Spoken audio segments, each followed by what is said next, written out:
Welcome to Jnanpith classes. আজকে তোমরা জানো যে 2021-এর WBCS প্রিলিমস এক্সামিনেশন ছিল। সেই কোশ্চেনে ফিজিক্স সংক্রান্ত যতগুলো কোশ্চেন এসেছে, আমি যা দেখেছি প্রায় 20টা কোশ্চেন এসেছে। তো সেইগুলোর উত্তর নিয়ে আজকে আমরা আলোচনা করব। তো চলো শুরু করা যাক। দেখো, ফার্স্টেই যে কোশ্চেনটা এসছে সেটা হচ্ছে a battery consists of 10 cells, each of EMF 1 volt. If two cells are wrongly connected, the EMF of the battery becomes, ঠিক আছে। তো এইটা আমরা সলভ করার ক্ষেত্রে আমরা একটা ফর্মুলা জানি অলরেডি, সেটা হচ্ছে E net equals to n minus 2m into E, ঠিক আছে। এবার কোনটা কি বলি, এখানে বলা হচ্ছে একটা ব্যাটারিতে 10টা সেল আছে, ঠিক আছে, প্রত্যেকটা 1 ভোল্টের। যদি দুটো সেল ভুলভাবে কানেক্ট করা হয়ে থাকে তাহলে ইএমএফ কত হবে, এই ইকুয়েশনটা থেকে আমরা অ্যান্সারটা পাবো, ঠিক আছে। এই ইকুয়েশনে ই নেট হচ্ছে যেটা জানতে চাওয়া হয়েছে, ঠিক আছে, যে এই ইএমএফটা কত হবে।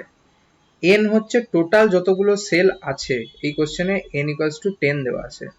আর এম হচ্ছে কতগুলো ভুলভাবে কানেক্ট হয়ে আছে, তো সেটা হচ্ছে 2 কোশ্চেনে দেওয়া আছে। আর ই হচ্ছে প্রতিটা সেলের ইএমএফ কত, 1 ভোল্ট দেওয়া আছে কোশ্চেনে। তো আমরা সেই ভ্যালুগুলো যদি পুট করি তাহলে হচ্ছে 10 মাইনাস 2 ইন্টু 2, এম এর ভ্যালু 2 এখানে, আর equals to 1 equals to 10 minus 4 equals to 6, ঠিক আছে। তো উত্তর হবে 6 ভোল্ট, মানে সি এরটা, ঠিক আছে। তো আমরা নেক্সট কোশ্চেনে যাই। সেকেন্ড কোশ্চেন বলা হচ্ছে in terms of thermal conductivity K and electrical conductivity del, diamond has, মানে ডায়মন্ডের এই থার্মাল কন্ডাক্টিভিটি এবং ইলেকট্রিক্যাল কন্ডাক্টিভিটি কেমন সেটা আর কি জিজ্ঞেস করা হচ্ছে। তো আমরা জানি যে ডায়মন্ড তড়িতের পরিবহন করতে অক্ষম কিন্তু তাপের পরিবহন করতে সক্ষম, ঠিক আছে। তাপ পরিবহন করতে পারে কিন্তু তড়িৎ পরিবহন করতে পারে না, যার জন্য উত্তরটা হচ্ছে high K and low del, ঠিক আছে। অর্থাৎ এর তাপ পরিবাহিতাঙ্ক বেশি কিন্তু তড়িৎ পরিবাহিতাঙ্ক কম। চলো পরের কোশ্চেনে যাওয়া যাক।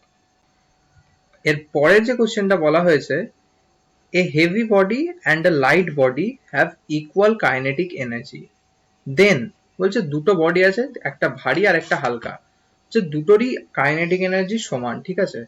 তাহলে তাহলে এইখানে অপশন দেওয়া হয়েছে, দেখি এর সাথে কোনটা মিলছে। আগে আমরা যেটা জানি সেটা হচ্ছে কাইনেটিক এনার্জি, যেটাকে আমরা কে ই বলছি ধরে নাও, equals to half M V square, ঠিক আছে।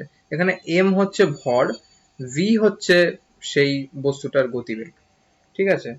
এবার আমরা কি করব, আমরা উপর নিচে এম দিয়ে গুণ করে নেব, ঠিক আছে। তাহলে এম দিয়ে যদি গুণ করি উপরে তাহলে এম স্কোয়ার হয়ে যাবে, ভি স্কোয়ার হয়ে যাবে বাই এম, উপর নিচে হর এবং লবকে এম দিয়ে গুণ করেছি।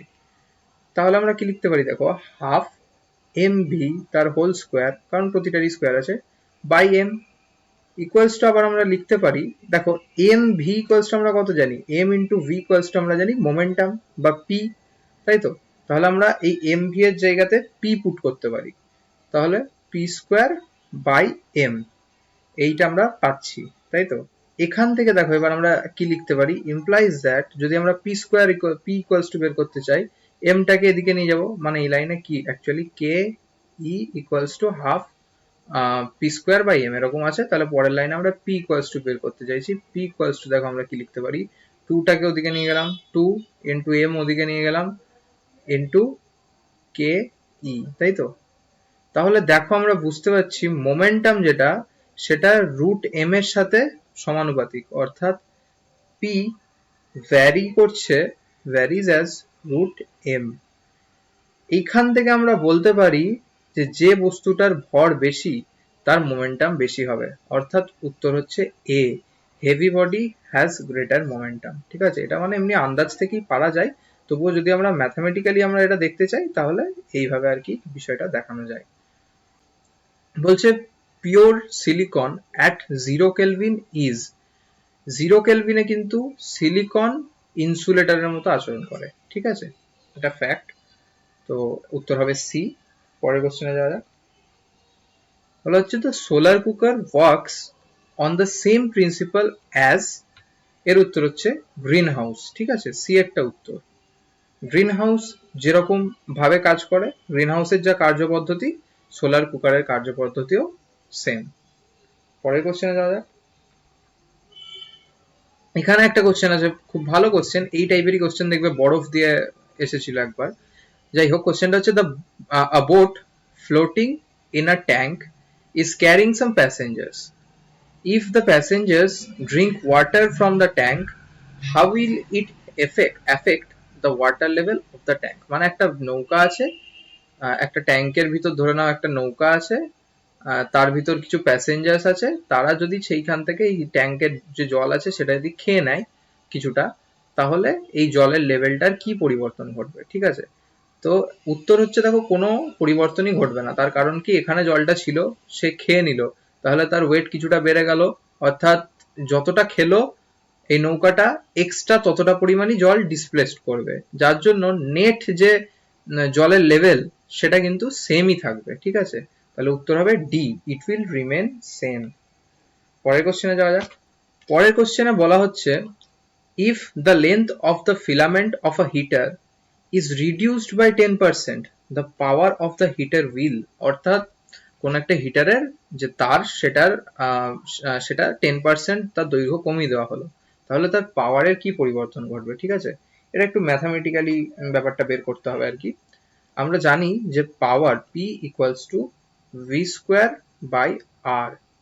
ঠিক আছে, এখান থেকে আমরা একটা কথা আমরা ইজিলি বলতে পারি, সেটা হচ্ছে পি ভ্যারিজ অ্যাজ 1/r, তাই তো, যে আর নিচে আছে, অর্থাৎ আর এর সাথে পি ব্যস্তানুপাতিক, পাওয়ার ব্যস্তানুপাতিক।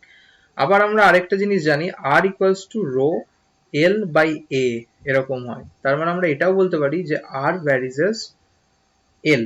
ঠিক আছে, তো আর এল এর সাথে ভ্যারি করছে, পি 1/r এর সাথে ভ্যারি করছে, এই দুটো থেকে আমরা বলতে পারি কি, যে পি ভ্যারিজ অ্যাজ 1/l। ঠিক আছে, এই কথাটা আমরা বলতে পারি। অর্থাৎ এখান থেকে আমরা এইটুকু অন্তত বুঝতে পারছি যে যদি এল কমে তবে পি এর মান কিন্তু বাড়বে, এল যদি কমে তাহলে পি এর মান বাড়বে, অর্থাৎ আমরা ইনক্রিজ করবে এটুকু বুঝতে পারছি। তাহলে ইনক্রিজ দেখো তিনটে অপশনে করছে, তার মানে ডি এরটা হবে না, এটুকু শিওর হয়ে গেলাম আমরা। এবার আমাদের বের করতে হবে কত পার্সেন্ট ইনক্রিজ করবে। ঠিক আছে, তো আমরা ধরে নিচ্ছি ফার্স্টে ছিল P1 পাওয়ার, পরে হয়েছে P2। ঠিক আছে, তাহলে আমরা বের করতে পারি কি, P2 by P1 equals to আমরা কত লিখতে পারি, দেখো P2 কত, 100 থেকে যদি আমরা 10 কমিয়ে দিই, 90 হয়েছে আর কি, 10% কমেছে, তাহলে 100 মাইনাস 10 বাই 100, এইটা হচ্ছে P2 বাই P1 এর ভ্যালু।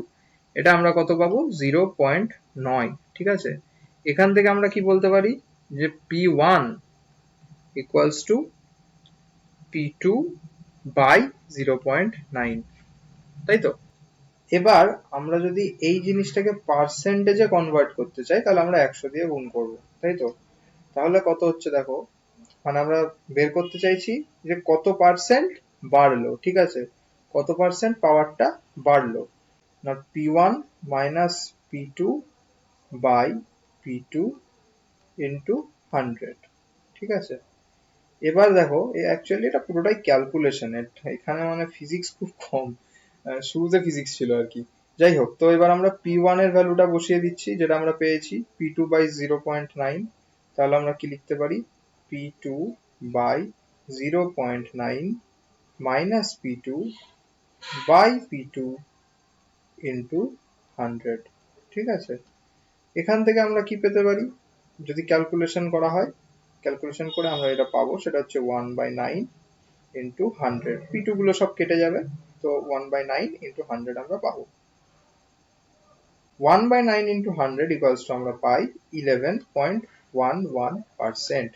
তাহলে দেখো 11.11% বাড়বে, তো এখানে 11.11 নেই, কিন্তু 11% আছে, আর অ্যাবাউট শব্দটা আছে, অ্যাবাউট মানে প্রায়, তাহলে আমরা বলতে পারি ইনক্রিজ বাই অ্যাবাউট 11%, মানে প্রায় 11% তার পাওয়ার বাড়বে। ঠিক আছে, এরপর দেখো যে কোশ্চেনটা আছে, ratio of RMS speed and the most probable speed of molecules in an ideal gas. ঠিক আছে, আমরা জানি VRMS equals to root 3 RTM R V average equals to root 2 RTM. তো এখান থেকে আমরা বুঝতে পারছি যে VRMS is to যদি আমরা করি V average, তাহলে আমরা কত পাবো? root 3 is to 2 root 2 sorry root 3 is to root 2 C এরটা হবে অ্যান্সার। এখানে বলা হচ্ছে a clock that keeps correct time on earth is taken to moon, it will then run. বলছে যদি একটা ক্লক ছিল সেটা আর্থে ঠিক টাইম দেয় মুনে নিয়ে গেল, তাহলে সেটার কিরকম টাইমের কি পরিবর্তন ঘটবে? আগে এরকম থাকতো যে বাড়বে কমবে একই থাকবে এরকম, এখন মানে আরো স্পেসিফিক হয়ে গেছে যে বাড়লে কতটা বাড়বে কমলে কতটা কমবে টাইম। যাই হোক, সেটা আমরা বের করতে পারবো। আমরা জানি যে পেন্ডুলামের টাইম পিরিয়ড ইকুয়ালস টু হয় T equals to 2 pi root over L by G. ঠিক আছে, এটা হচ্ছে, তাহলে আমরা যদি ধরি আর্থের গ্র্যাভিটেশনাল এক্সেলারেশন জি, তাহলে আমরা এটা বলতে পারি T equals to 2 pi root over L by G. এলটা হচ্ছে দৈর্ঘ্য ওই সুতোটার, যে পেন্ডুলামটা আছে তার ধরে নাও এই সুতোর দৈর্ঘ্য হচ্ছে এল। ঠিক আছে, আর আর্থে আছে আর্থের গ্র্যাভিটেশনাল এক্সেলারেশন জি। হলো, এবার আমরা মুনে নিয়ে গেলাম, তাহলে মুনে নিয়ে গেলে কি হবে? জি ড্যাশড যেটা অ্যাক্সিলারেশন গ্র্যাভিটেশনাল এক্সেলারেশন সেটা হয়ে যাবে আর্থের গ্র্যাভিটেশনাল এক্সেলারেশনের 6 ভাগের 1 ভাগ, তাহলে জি ড্যাশ হবে জি বাই 6। ঠিক আছে, তাহলে মুনের টাইম পিরিয়ড কত হবে না T dash equals to 2 pi root over L by G dash, তাই তো? ওখানে তো গ্র্যাভিটেশনাল এক্সেলারেশন জি ড্যাশ। এবার দেখো আমরা কি করছি, রুট ওভার এল বাই এই যে জি ড্যাশ এর ভ্যালুটা আমরা বসাচ্ছি জি বাই 6 যেটা আমরা এখানে পেয়েছি, তো জি বাই 6 বসিয়ে দিলাম, এটা গোটাটা রুটের ভিতর আছে। ঠিক আছে, এখান থেকে আমরা কি বলতে পারি, 2 পাই রুট ওভার 6টা উপরে চলে যাবে, তাহলে কত হবে 6L বাই জি। তাহলে এবার আমরা যদি 6টা বের করে নিই রুটের থেকে, তাহলে কত হবে root 6 into 2 pi root over L by G. এবার দেখো রুট 6 থাকলো, এই যে 2 pi root over L by G, এই জিনিসটা আমরা কি লিখতে পারি, এই যে আর্থে যেটা ছিল টি সেটা লিখতে পারি, তাহলে রুট 6 ইন্টু টি। তার মানে আমরা কি বলতে পারি যে তাহলে আর্থের তুলনায় কি হলো না টি ড্যাশ বাই রুট 6, মানে জাস্ট এই ইকুয়েশনটা যে T T dash equals to root over 6 into T ছিল, এটাকেই আমরা জাস্ট রুট 6টাকে এদিকে নিয়ে গেলাম, তাহলে কত হবে টি ড্যাশ বাই রুট 6। তাহলে আমরা বলতে পারি যে রুট 6 টাইম স্লোয়ার চলবে। ঠিক আছে, এর পরের কোশ্চেনটা ইজি কোশ্চেন। ড্রাই আইস কি না আমরা জানি সলিড CO2 কে ড্রাই আইস বলা হয়, নর্মাল কোশ্চেন। পরের কোশ্চেনে যাওয়া যাক। এখানে বলা হচ্ছে which of the following is not a unit of distance, নিচের কোনটা দূরত্বের একক নয়? লাইট ইয়ার আমরা জানি দূরত্বের একক, পারসেকও দূরত্বের একক, ফারলংও দূরত্বের একক, কিন্তু এই জিফি এটা কিন্তু দূরত্বের একক নয়, এটা হচ্ছে ইউনিট অফ টাইম, এটা সময়ের একক। ঠিক আছে, এটা কাকে বলে না লাইট এক ফার্মি দূরত্ব অতিক্রম করতে যে টাইম নেয় তাকে বলা হয় 1 জিফি। এক ফার্মি দূরত্ব কত, এক ফার্মি ইকুয়ালস টু 10⁻⁻15 মিটার, মানে এইটুকু দূরত্ব যেতে 10⁻⁻15 মিটার মানে খুবই ছোট দূরত্ব যেতে লাইট যতটা টাইম নেয় শূন্য মাধ্যমে তাকে বলা হয় 1 জিফি, মানে খুব ছোট একটা সময়ের একক হচ্ছে জিফি। ঠিক আছে, এবার বলা হচ্ছে a vehicle covers half the distance with uniform speed v1 and the other half with uniform speed v2, the average speed of the vehicle is। দেখো আমরা জানি average speed equals to v average দিয়ে আমরা denote করছি total distance covered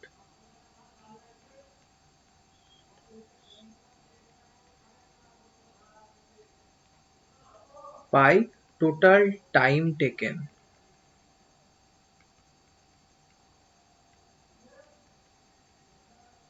ঠিক আছে, এবার আমরা ধরে নেব যে টোটাল ডিস্টেন্সটা এল, ঠিক আছে, তাহলে এর হাফ হচ্ছে এল বাই টু আর বাকিটা এল বাই টু। তাহলে এই এল বাই টু গেছে কত ভেলোসিটি নিয়ে, স্পিড নিয়ে ভি ওয়ান, আর পরেরটা গেছে ভি টু নিয়ে, ঠিক আছে। এবার দেখো কিভাবে করছি অঙ্কটা। টোটাল ডিস্টেন্স কভার তাহলে কত, এই পুরোটা এখান থেকে একবারে এই অবধি, ওটা হচ্ছে এল, বাই টোটাল টাইম টেকেন। দেখো এইখান থেকে এইটুকু যেতে কতক্ষণ সময় লেগেছে, আমরা জানি টাইম ইকুয়ালস টু অতিক্রান্ত দূরত্ব বাই গতিবেগ। তাহলে অতিক্রান্ত দূরত্ব কত, L by two, divided by গতিবেগ কত ছিল প্রথম অর্ধেক যেতে, ভি ওয়ান, প্লাস পরেরটা অতিক্রান্ত দূরত্ব কত, এল বাই টু, বাই গতিবেগ কত ছিল, ভি টু, ঠিক আছে। দেখো তার মানে কত লেখা যায় এটাকে, L by two V one plus L by, sorry এটা এল, হ্যাঁ, L by two V two, ঠিক আছে। এলটা আমি একটু ঠিক করে লিখে দিই,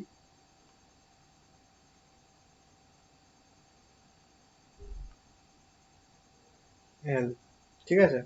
এরপরে ক্যালকুলেশনটা আমি এখানে করছি, ইকুয়ালস টু, দেখো যদি আমরা নর্মাল যেটা করি লসাগু, সেটা কত হচ্ছে two V one V two, উপরে কত থাকছে L into V two plus এল,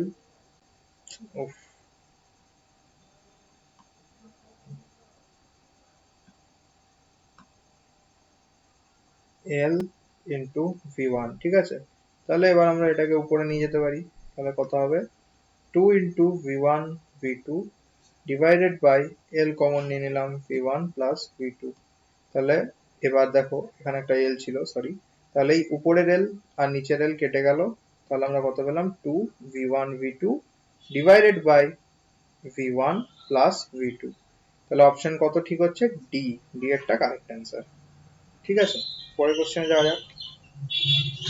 13টা বলছে the spectrum of colour in compact disc is due to, মানে আমরা যে সিডি দেখি, সিডি দেখতে দেখবে মাঝে মাঝে সিডির মধ্যে কিছু প্যাটার্ন পাওয়া যায়, তাই তো, রেনবোর মতো খানিকটা প্যাটার্ন পাওয়া যায়, বলছে এটা কেন পাওয়া যায়। এবার এটা একটা কনফিউজিং কোশ্চেন, ঠিক আছে। সিডি থেকে ধরো আলো পড়লো, তার বিভিন্ন স্তরে আলো রিফ্লেক্ট হচ্ছে, সেই রিফ্লেক্টেড আলো যখন ইন্টারফিয়ারেন্স ঘটছে সেই রিফ্লেক্টেড আলোর, তখন কিন্তু প্যাটার্ন আমরা চোখে দেখতে পাচ্ছি, ঠিক আছে। এবার এই ইন্টারফারেন্স গুলো যদি নর্মাল ওয়েভের হয় তাহলে তাকে আমরা ইন্টারফারেন্স বলি, কিন্তু যখন ওয়েভের থেকে বেরোনো, মানে ওয়েভের যে সেকেন্ডারি ওয়েভ ফ্রন্ট থাকে তখন থেকে বেরোনো, সেখান থেকে বেরোনো যে সেকেন্ডারি ওয়েভ, তাদের যখন ইন্টারফারেন্স হয় তখন তাকে বলা হয় ডিফ্র্যাকশন, ঠিক আছে।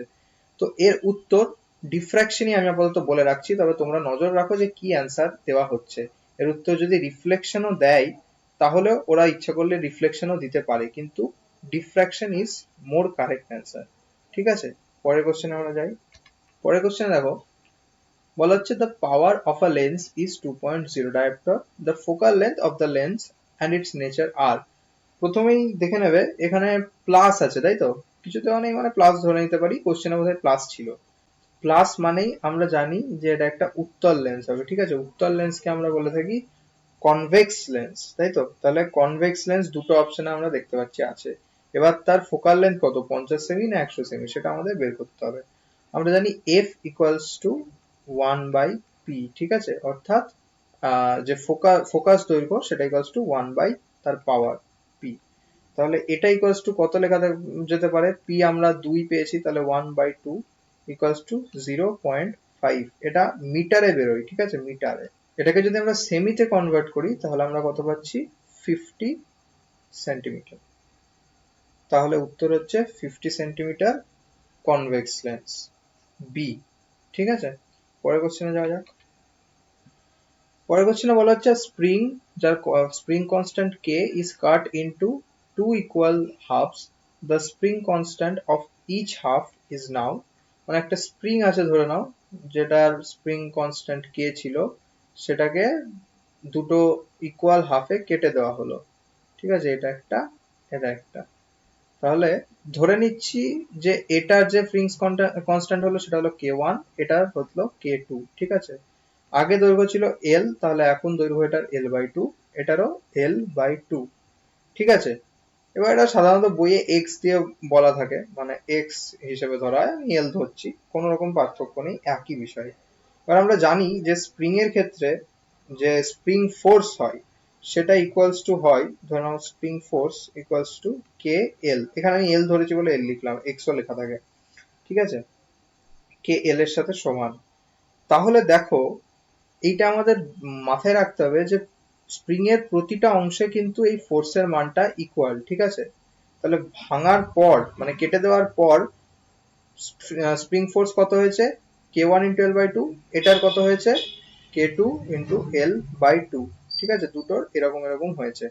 এবার আমরা সম্পর্ক বার করব। আমরা কি বললাম যে একটা স্প্রিং এর মধ্যে সব অংশে স্প্রিং কনস্ট্যান্ট সমান হয়, তার মানে আমরা এগুলোকে ইকুয়াল করতে পারি, তার মানে k l equals to k one into l by two, যে কোনো একটাকে আমরা করছি আপাতত, এল এল কেটে যাবে, ঠিক আছে, তাহলে কে ওয়ান ইকুয়ালস টু টু কে।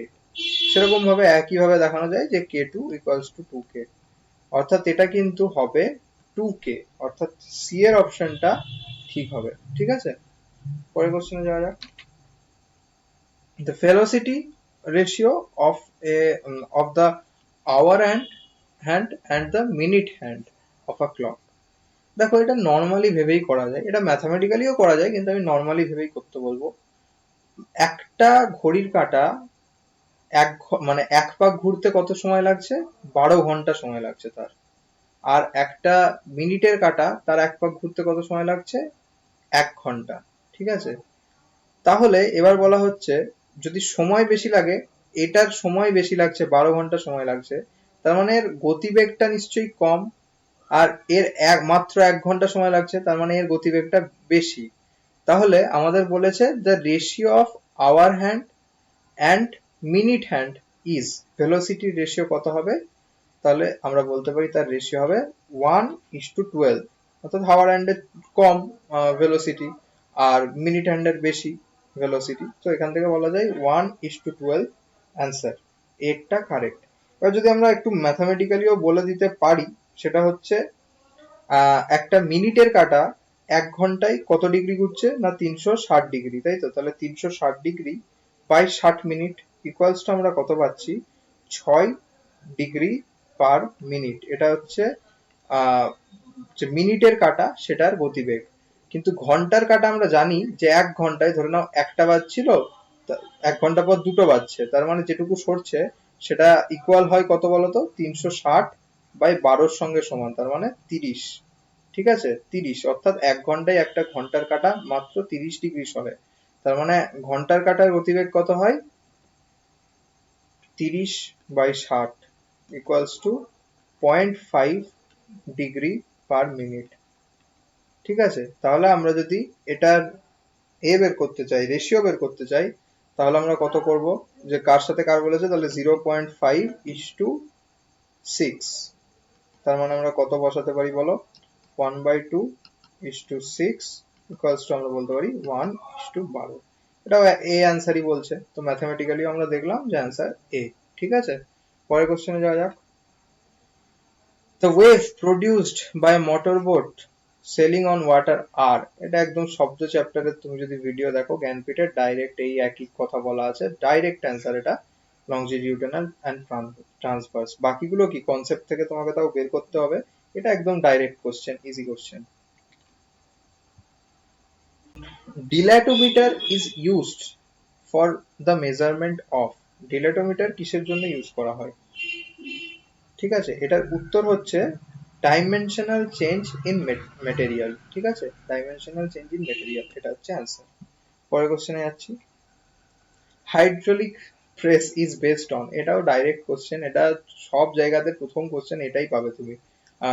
যখন জ্ঞানপীঠে আমি যখন এই প্রেসারের ভিডিও বানিয়েছিলাম সেখানেও এই কোশ্চেনটা বলা ছিল, ঠিক আছে, তো এর উত্তর হচ্ছে পাস্কালস ল, ইজি কোশ্চেন। আর লাস্ট যে কোশ্চেনটা আছে খুব সুন্দর একটা কোশ্চেন, সেটা হচ্ছে a person on a swing stands up, the time period of the swing কি চেঞ্জ হবে, মানে বলছে একটা দোলনা আছে, ধরে নাও একটা, ধরে নাও দোলনা, এটা দোলনার দড়ি, ঠিক আছে, এটা ধরে নাও দোলনার সিট, ঠিক আছে, এখানে একজন মানুষ বসে আছে, তো বলছে সে যদি দাঁড়িয়ে যায়, ধরে নাও মানুষটা এবার দাঁড়িয়ে গেছে, ঠিক আছে, এটা দড়ি যেটা ছিল তাই আছে, তাহলে দোলনার যে টাইম পিরিয়ড সেটার কি পরিবর্তন হবে? তো আমরা জানি যে পেন্ডুলামের টাইম পিরিয়ড মানে দোলনাকে আমরা পেন্ডুলাম ভাবতেই পারি, 2π√L/g, ঠিক আছে। এবার দেখো যখন লোকটা বসেছিল তখন কিন্তু সেন্টার অফ মাস এরকম একটা জায়গায় ছিল, তাহলে এই যে এফেক্টিভ লেন্থ এটা কিন্তু বেশি ছিল, কিন্তু যখন দাঁড়িয়ে গেছে লোকটা তখন কিন্তু সেন্টার অফ মাস খানিকটা উপরে চলে গেছে, আগে এখানে ছিল এখন এখানে চলে এসছে, তার মানে এই যে এফেক্টিভ লেন্থ এটা কিন্তু খানিকটা কমে গেছে। ধরে নাও এখানে L1 ছিল, এখানে হয়ে গেছে L2, ঠিক আছে, L2 is less than L1, এই টাইম পিরিয়ডটাও কিন্তু কমে যাবে, ঠিক আছে। দাঁড়িয়ে গেছে মানে সেন্টার অফ মাস উপরে উঠে গেছে, যার ফলে এফেক্টিভ লেন্থ কমে গেছে, যার ফলে এই যে টাইম পিরিয়ড এটা ডিক্রিজ করবে, ঠিক আছে। তাহলে এই কটাই কোশ্চেন ছিল। আশা করি তোমরা বুঝতে পেরেছো, তোমাদের ভালো লেগেছে। যদি ভালো লেগে থাকে লাইক করো, শেয়ার করো ভিডিওটা, যারা এক্সাম দিয়েছে এবং মেলাতে চাই কোশ্চেন অ্যান্সার তাদেরকে অল দ্য বেস্ট। আর অবশ্যই জ্ঞানপীঠের অন্যান্য ভিডিওগুলো দেখো, যেগুলো জেনারেল সায়েন্সের যে প্লেলিস্ট আছে সেটার ভিডিওগুলো দেখো, তাহলে আরো সুবিধা হবে বুঝতে এই অ্যান্সারগুলো। Thank you.